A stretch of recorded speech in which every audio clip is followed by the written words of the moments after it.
कहां तक हो गया था बेटा? मुख खुलने और मुख विवर के आधार पर। चलो बेटा, इसके कितने भेद थे?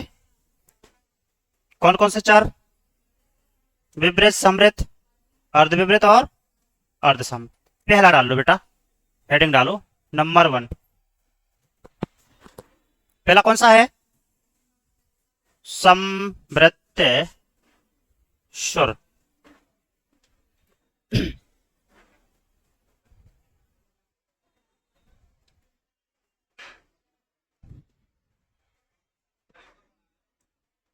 सुर पढ़ा रहे हैं। कितना? अभी कल ही चला है बेटा, ठीक है। पेज तो लगभग 3 पेज छोड़ दो, कम से कम 3 पेज छोड़ दीजिए। हाँ लिखिए बेटा, इसमें जिन स्वरों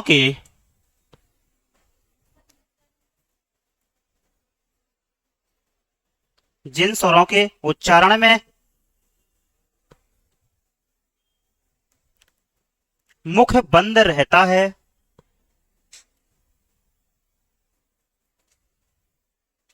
उन्हें हम समृत स्वर कहते हैं। जिन स्वरों के उच्चारण में क्या होता है बेटा? मुख बंद रहता है, उन्हें हम समृत स्वर कहते हैं। जैसे कौन कौन से हो जाएंगे बेटा? ठीक है, छोटी, बड़ी और, हाँ वेरी गुड, छोटा हु और बड़ा हु आदि। इनका क्या है? जैसे ही हमने इनको बोला तो हमारा मुख क्या है इसमें? एकदम ई उ खुलता है क्या? नहीं खुलता भैया, ठीक है ना। चलो अगला डाल लो नंबर 2, अर्ध समृत स्वर। सेकंड डालो, अर्ध समृत्य स्वर। लिखो फटाफट और लिखो इसमें जिन स्वरों के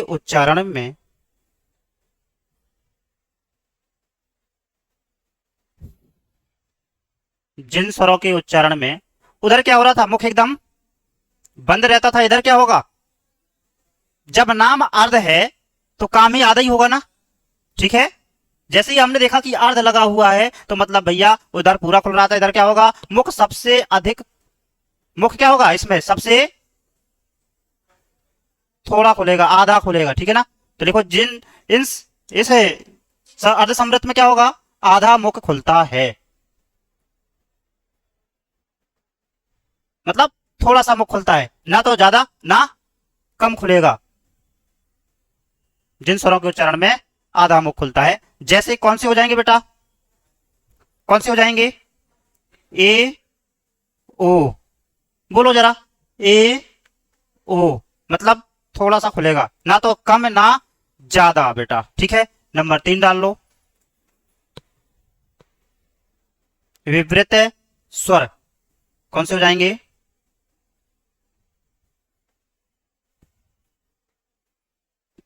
विवृत स्वर। तो लिखो इसमें जिन स्वरों के उच्चारण में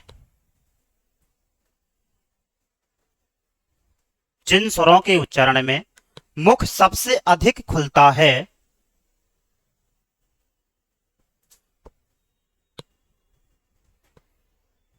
जिन स्वरों के उच्चारण में मुख सबसे अधिक खुलता है उन्हें विवृत स्वर कहते हैं। जैसे हाँ क्या हो जाएगा? बड़ा। जैसे हम बड़ा को बोलेंगे क्या हो जाएगा? बड़ा आ, मतलब पूरा खुल गया भैया, सबसे अधिक खुल गया। इसे हम क्या कहेंगे? विवृत स्वर कहेंगे, ठीक है। नंबर 4 लिख लो बेटा, अर्ध विवृत स्वर। कौन सा हो जाएगा? क्या हो जाएगा? अर्ध विवृत स्वर। और लिखो इसमें अर्ध विवृत में विवृत स्वरों की तुलना में थोड़ा मुख खुलता है। विवृत स्वरों की तुलना में थोड़ा मुख खुलता है। कौन कौन से हो जाएंगे? जैसे बेटा, जैसे एक तो छोटा आ हो जाएगा, ठीक है, आए हो जाएगा, आओ हो जाएगा, और ये हो जाएगा क्या आपका अपवाद। हाँ, ये कोष्टक में है ना, वो क्या हो जाएगा? अपवाद हो जाएगा। देखो फटाफट,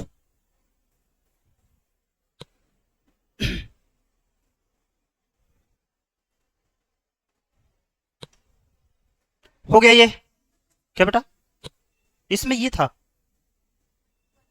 इसके एग्जांपल ये है। ठीक है बेटा, अब हेडिंग डाल लो, स्पर्श व्यंजन।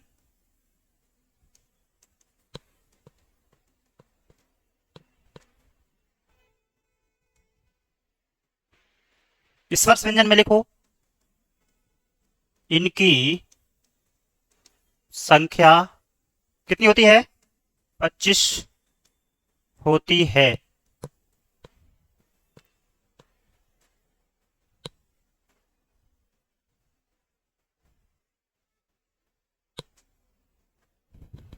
ठीक है, एक लाइन और लिखो, उच्चारण के आधार पर स्पर्श व्यंजन की संख्या कितनी होती है बेटा?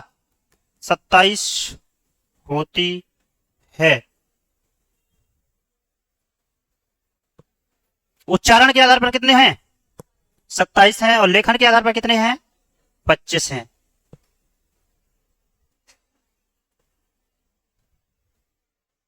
और लिखो, व्यंजन की संख्या, कुल व्यंजन कितने हैं बेटा? 33।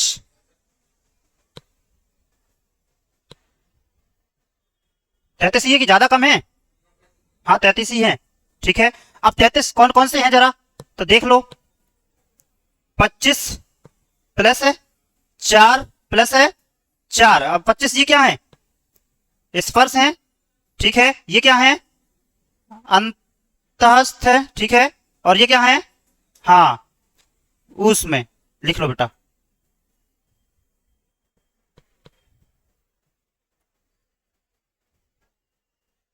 बराबर हो गया ना 33?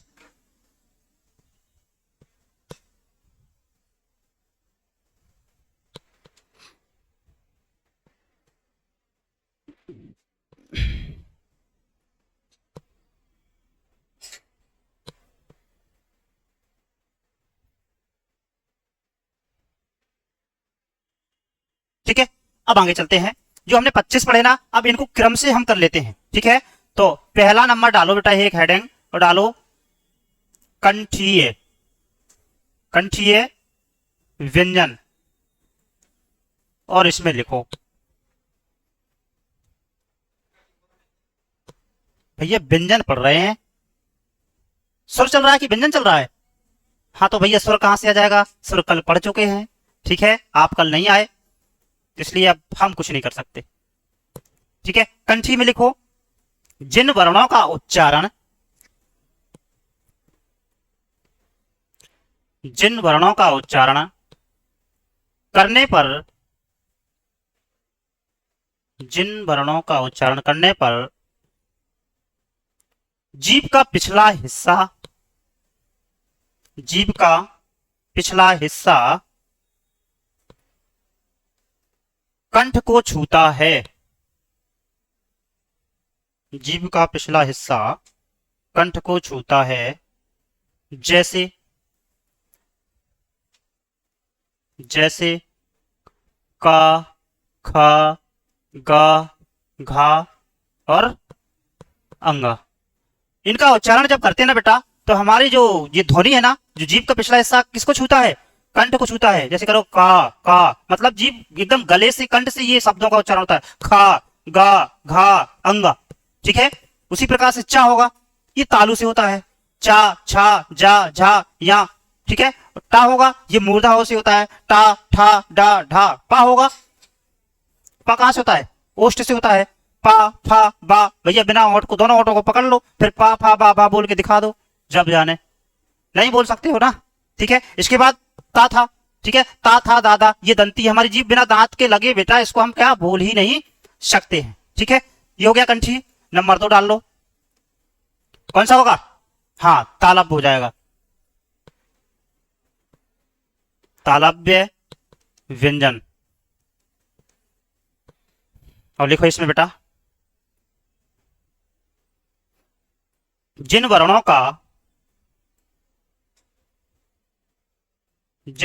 का उच्चारण करने पर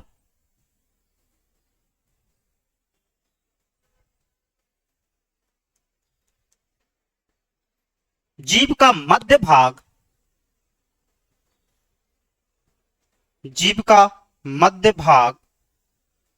तालु को स्पर्श करता है, जीभ का मध्य भाग तालु को स्पर्श करता है, वो तालव्य व्यंजन कहलाते हैं। कौन कौन से हो जाएंगे बेटा? चा, छा, जा, झा और या। संस्कृत में बड़ा सरल रहता, सूत्र रहते उसमें, अकहा, सवर्ण, दीर्घ, ये संधि के जैसे सुने हैं, ठीक है। इसका है अकुह विसर्जनीय नाम कंठा, ठीक है। इसका इचुएसा नाम तालु, ठीक है। ई, चा और चावर्ग और ता, ठीक है। अगला लिखो बेटा, नंबर 3 में कौन आता है? कौन सा हो जाएगा? मूर्धन्य, मूर्धन्य व्यंजन। और मूर्धन्य व्यंजन में लिखो, जिन वर्णों का उच्चारण मूर्धा से होता है,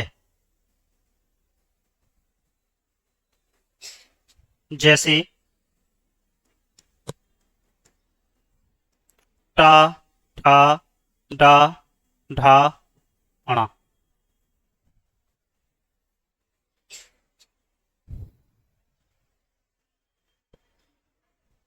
मूर्धा मुख होता है, सीधे हमारा जीभ मुख में ही रहती है, ना दांत को छुएगी, ना तालू को छुएगी, ना ऊपर जाएगा ना नीचे आएगी। जैसे बोलो टा, ठा, डा, ढा, ठीक है ना। जब बोलते हैं ना तो सिर्फ मुख चलता है हमारा, जीभ ज्यादा एक्टिविटी कुछ करती नहीं है, ना गले से आता है ना कुछ नहीं है, ठीक है ना। अगला लिखो, नंबर 4 बेटा, दंतीय व्यंजन।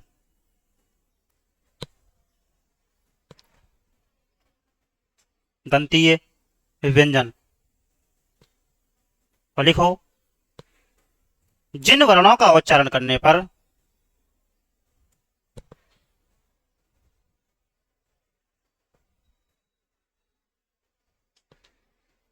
जीभ का अग्रभाग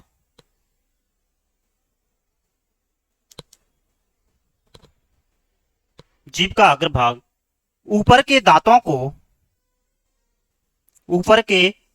को स्पर्श करता है,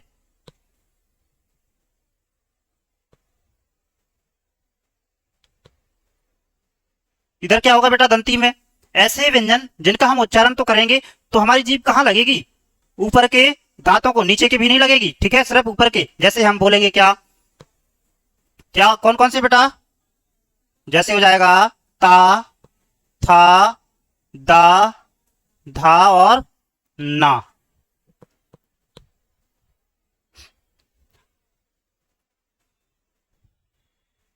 जैसे ही हमने ता बोला, जीभ कहां पहुंची? ऊपर के दांत को छूने के लिए, ठीक है। कोशिश करो कि जीभ हमारी ऊपर के दांत को ना छुए और बोले हम ता। बोल के दिखाओ जरा, गलत तो नहीं लिख दिया हमने? कर रही है? परीक्षा में अगर आ जाए कभी, वहीं पे बोल के देख लेना, ठीक है ना। 2-3 चीजें तो आप बिल्कुल निकाल लोगे। कौन कौन सी? ये तालु वाला, और ये दंती वाला, और ओष्ठ वाला। क्योंकि पा, फा, बा, भा, जैसे अभी ओष्ठ लिखना है ना, ओष्ठ क्लियर कर लोगे, दंती क्लियर कर लोगे, और कंठी भी क्लियर कर लोगे। समस्या रहेगी तालव्य में, तो बेटा तालव्य मतलब तालु, चाछा जाजा, यहाँ तालु से आवाज आती है, और रहेगा मूर्धन, फिर जब बचा ही 4 तो कोई दिक्कत ही नहीं होगी। अगला डाल लो बेटा, नंबर 5। 5 में कौन सा है? हाँ, ओष्ठीय व्यंजन।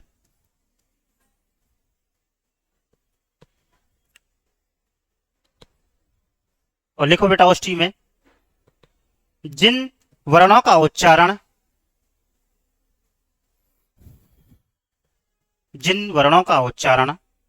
होठों से होता है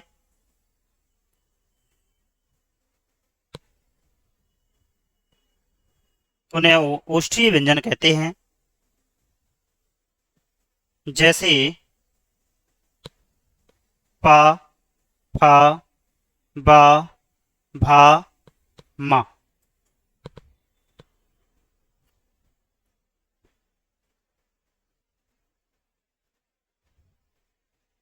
कौन कौन से हो जाएंगे? पा, फा, बा, भा, मा।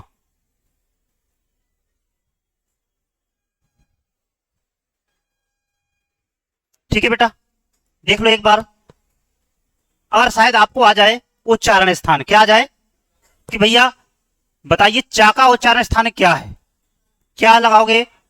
तालब दिया होगा या तालु दिया होगा, दोनों एक ही बात है। ठीक है, जैसे हमने मूर्धन्य लिखाया है, कहीं कहीं मूर्धा भी लिखा मिलेगा, कोई दिक्कत नहीं है। जैसे ओष्ठी है ओष्ठ, दंती है दंत, कंठी है कंठ मिल सकता है।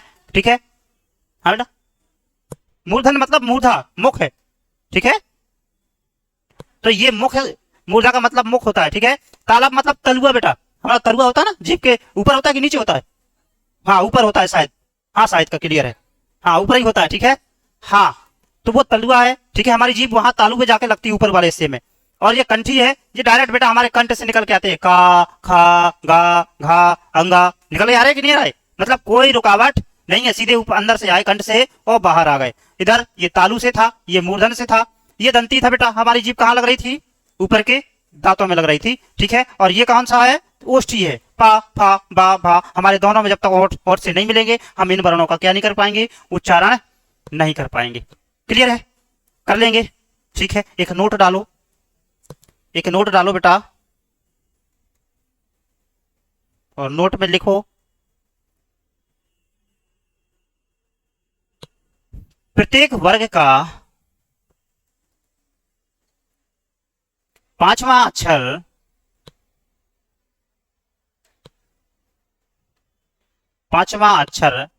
नासिक के व्यंजन कहलाता है। प्रत्येक वर्ग का 5वां अक्षर नासिक के व्यंजन कहलाता है। प्रत्येक वर्ग का 5वां अक्षर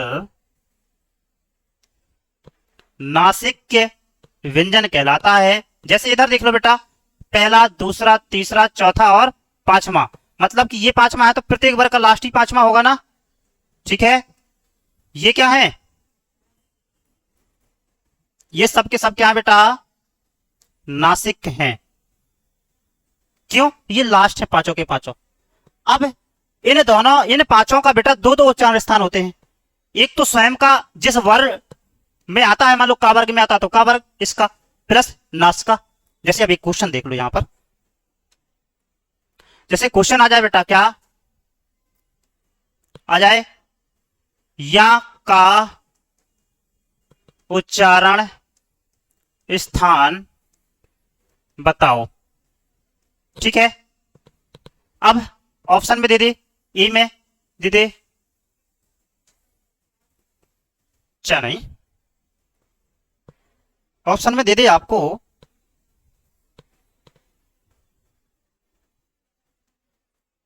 तालु, बी नंबर पे दे दे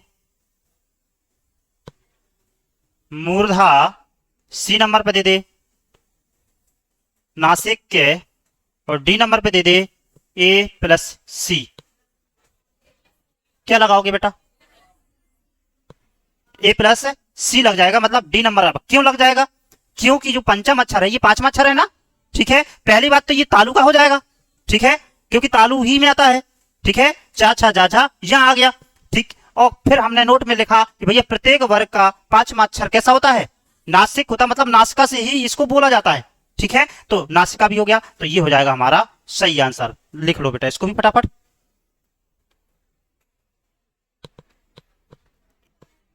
हाँ, पांचों बेटा उधर जहां लिखा था नासिक के व्यंजन, उधर पांचों के पांचों लिख लो बेटा। पहले तो पांचों कौन कौन सी? अंगा, या, णा, ना और मा। ये पांचों के पांचों कैसे हैं? हाँ, नासिक हैं।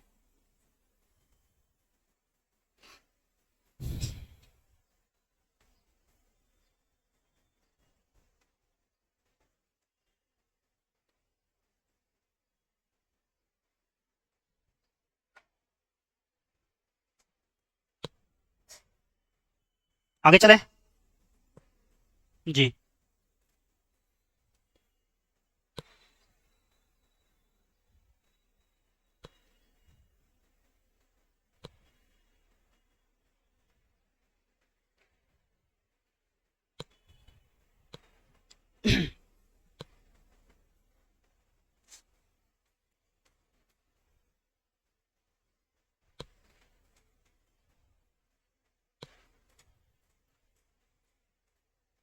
ठीक है बेटा, अगली हेडिंग डाल लो।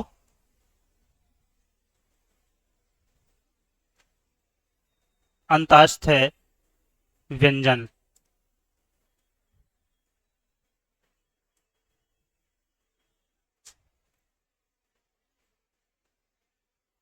और लिखो अंतःस्थ व्यंजन में जिन वर्णों का उच्चारण करने पर, जिन वर्णों का उच्चारण करने पर मुख और मुख और नाक से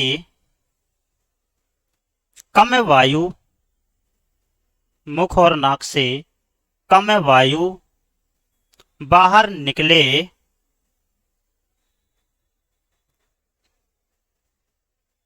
उसे अंतःस्थ व्यंजन कहते हैं। उसे अंतःस्थ व्यंजन कहते हैं। कौन कौन से हो जाएंगे अंतःस्थ व्यंजन बेटा? हाँ, या, वा, रा, ला। जैसे जैसे या, रा, ला, वा।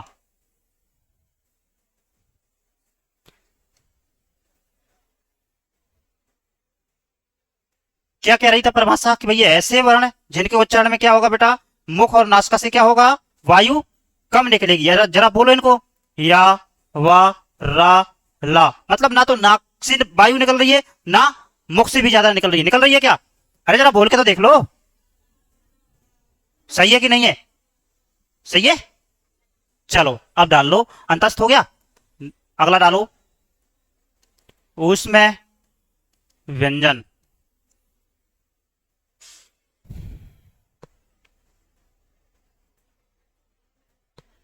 तो लिखो इसमें जिन वर्णों का उच्चारण करने पर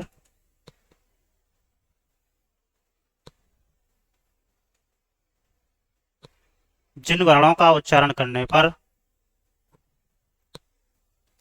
मुख और नाक से मुख और नाक से समान मात्रा में वायु बाहर निकले,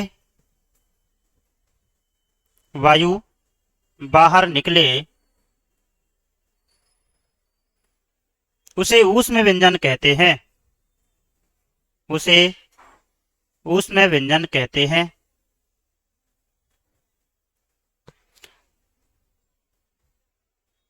कौन कौन से हो जाएंगे ऊष्म व्यंजन में बेटा? हाँ, कौन कौन से हो जाएंगे? सा, सा, सा और हा।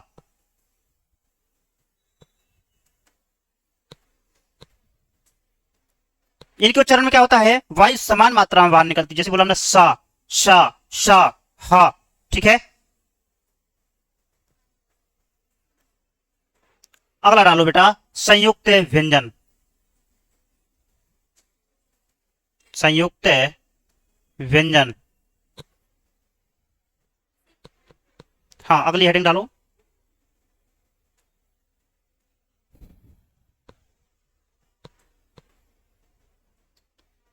संयुक्त व्यंजन में लिखो जो वर्ण विभिन्न वर्णों के योग से मिलकर बनते हैं, जो वर्ण विभिन्न वर्णों के योग से मिलकर बनते हैं,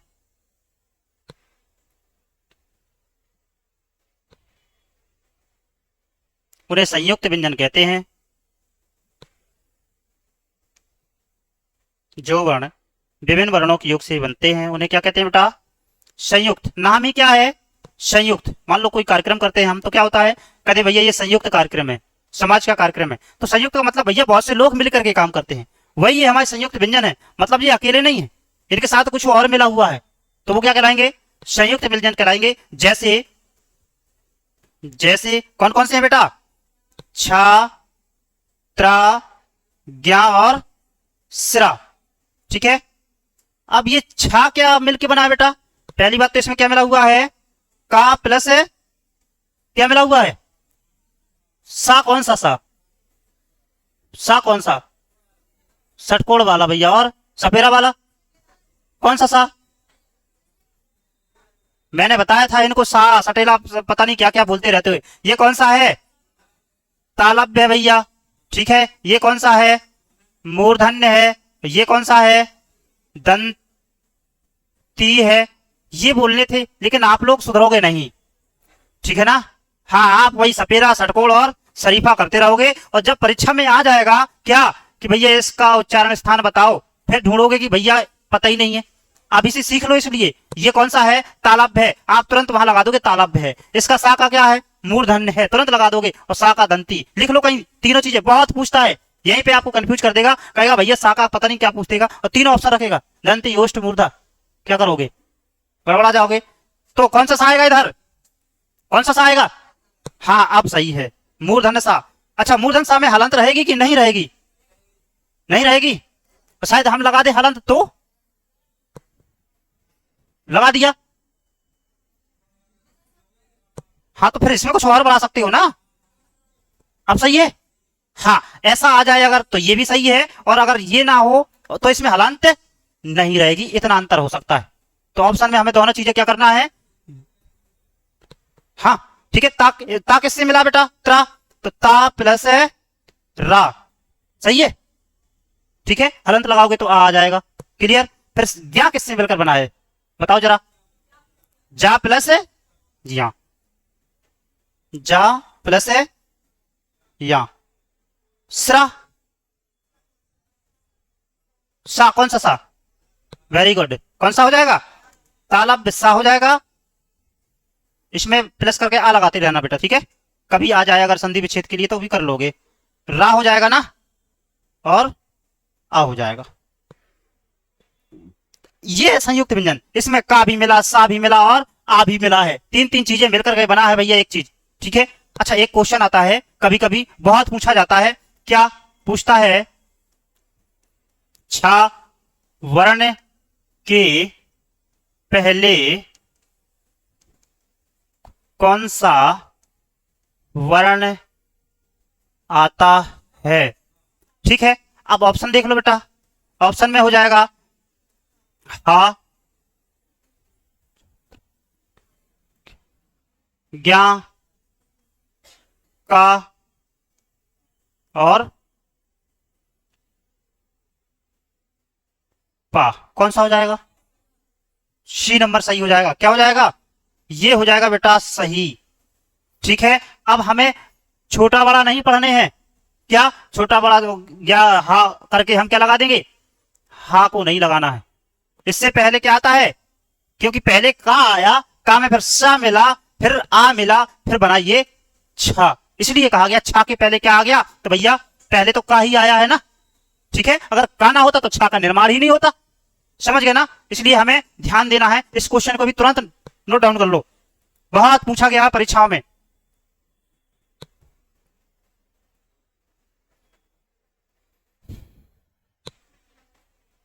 कैसा बेटा?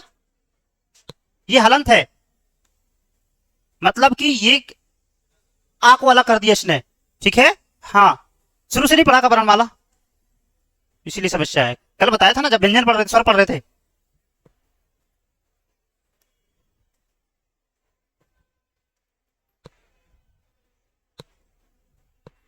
अभी बता देता हूं, ठीक है, 1 मिनट में।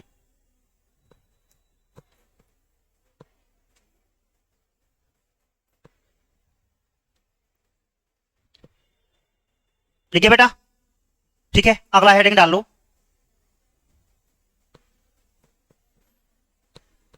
द्विगुण व्यंजन, हेडिंग डाल लो, द्विगुण व्यंजन।